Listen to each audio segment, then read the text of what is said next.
ये दुर्घटना इस फाटक की वजह से हुई। कार का ब्रेक फेल था, वो फाटक तोड़कर ट्रेन से टकराई और ब्लास्ट होकर मैदान में जा गिरी। तुम गेटमैन हो, तुम्हें पता भी नहीं चला। अगर यहाँ फ्लाईओवर होता तो कार ट्रेन से नहीं टकराती ना। क्रॉसिंग पर फ्लाईओवर क्यों नहीं बनवाते तुम लोग? हवलदार साहब, पैसे कहाँ हैं? रेलवे घाटे में चल रही है। मैं भी ट्रेन में सफर करता हूँ। 2-2 महीने पहले टिकटों की बुकिंग हो जाती है। 40 सीट के डिब्बे में 240 पैसेंजर भेड़ बकरी की तरह भरे जाते हैं और कह रहे हो घाटे में चल रही है। ये सब आप मुझसे क्यों कह रहे हो? सरकार को बताइए। कहाँ है सरकार? बुलाओ जी। मिसेस चोपड़ा, आप ये कह रही हैं कि एक्सटॉर्शन की भी कोई थ्रेट नहीं थी, लेकिन बिना दुश्मनी बिना कारण के तो कत्ल नहीं होता ना। इंस्पेक्टर साहब, उनकी किसी से कोई दुश्मनी नहीं थी। मेरे पति तो बहुत ही नेक और देवता जैसे इंसान थे। कमाल का कलयुग है भाई। देवताओं के भी खून होने लगे, इन्हें भी सिक्योरिटी दो। अच्छा, यही है वो कातिल जिसने मेरे दोनों पार्टनर्स का खून किया है। कमीने, मैं तुझे जिंदा नहीं छोड़ूंगा, फांसी पर चढ़ा दूंगा तुझे।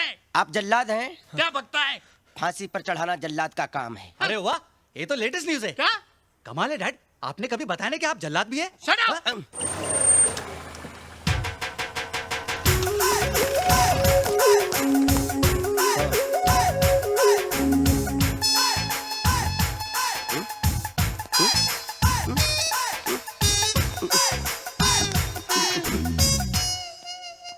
सरदार जी तो पूरा पटियाला लेकर आ गए।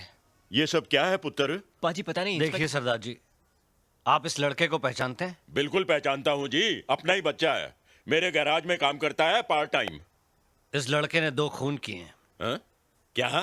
पहला मर्डर 29 तारीख को और दूसरा कल शाम को।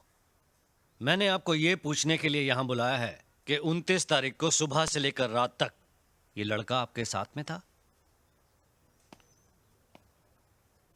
क्या सोच रहे हैं सरदार जी? मैं तो ये सोच रहा हूँ कि सरकार ने आप में कौन सी काबिलियत देखकर आपको ये वर्दी दी है। सरदार जी, आप जरा इस बच्चे को गौर से देखिए। क्या आपको लगता है कि इसने कोई मर्डर किया होगा? सरदार जी, आप मुझे सीधे सीधे ये बताइए कि 29 तारीख को ये लड़का कहाँ था? मेरे काम पर। मैंने इसे अपने एक ग्राहक सिंघानिया साहब की गाड़ी ठीक करने के लिए टोइंग वैन दे के भेजा हुआ था। उस वक्त इसकी कार कहाँ थी? अरे भाई, जब ये टोइंग वैन लेकर गया था तो इसकी अपनी गाड़ी तो गैराज में ही होगी ना।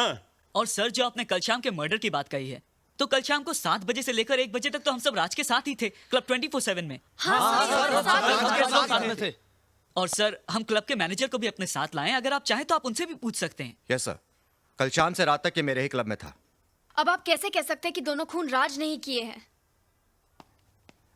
साहब, मधुमक्खियों के छत्ते में हाथ मत दीजिए, मुझे तो बहुत डर लग रहा है। अपने पास जितने सबूत नहीं है उससे ज्यादा तो इसके पास गवाह है। शराब। इंस्पेक्टर साहब, आपका हुक्म हो तो हम इसे ले जाएं।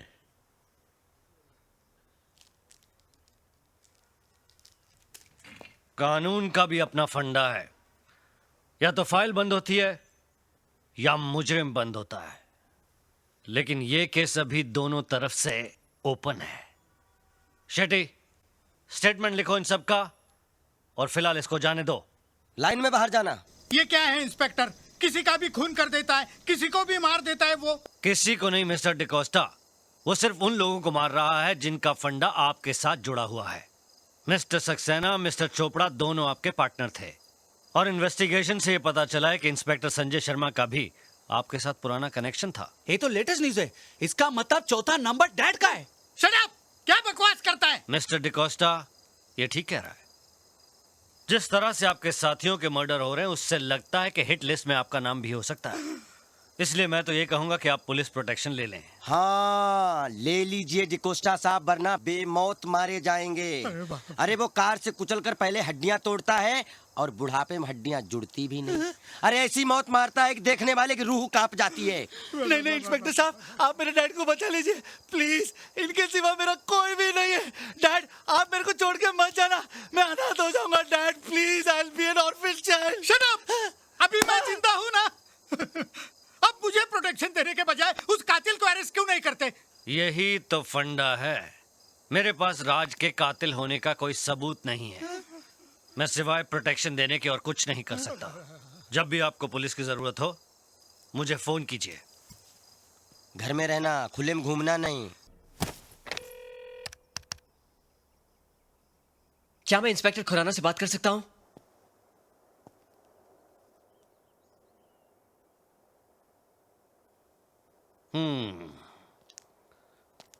तो जब तुम यहां पहुंचे तो ये कार पहले से यहां मौजूद थी। जी ये कार कंप्यूटर से चलती है क्या?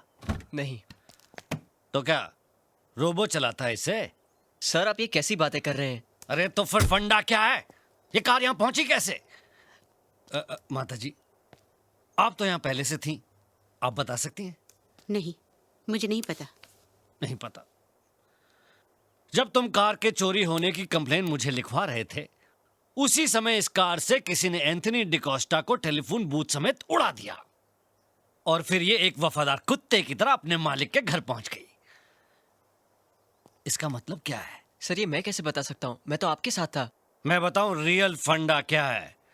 तुम ये कार किसी और को देकर उससे मर्डर करवाते हो।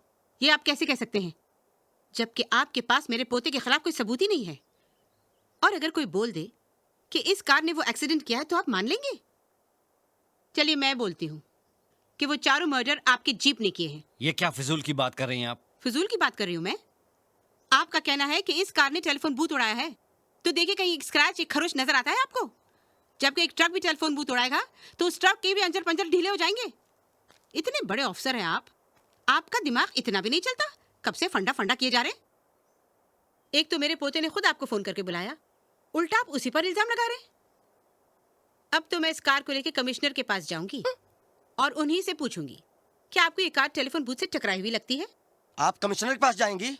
जरूरत पड़े तो होम मिनिस्टर तक पहुंचूंगी मैं। सर, अब हमें लगता है हमारा अंतिम समय आ गया है। इसके पहले माताजी होम मिनिस्टर को अपने होम पे बुला लें और हमारा होम खतरे में आ जाए, हमें अपने होम के लिए निकल लेना चाहिए sir. Shut up! Sir, Shut up! Sir